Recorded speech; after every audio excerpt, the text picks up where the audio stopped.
Patrick Cohen. Bonjour Anissem Bida. Bonjour Patrick, bonjour à tous. Ce matin, vous nous parlez d'une découverte importante en matière de médecine. On a trouvé un tout nouveau type d'antibiotique.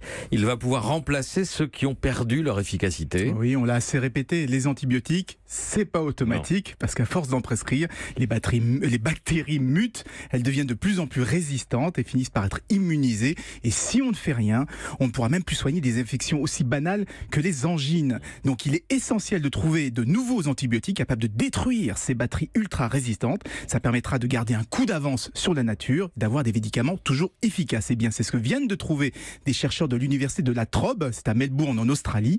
Ils ont réussi à isoler un agent antimicrobien, devinez où ?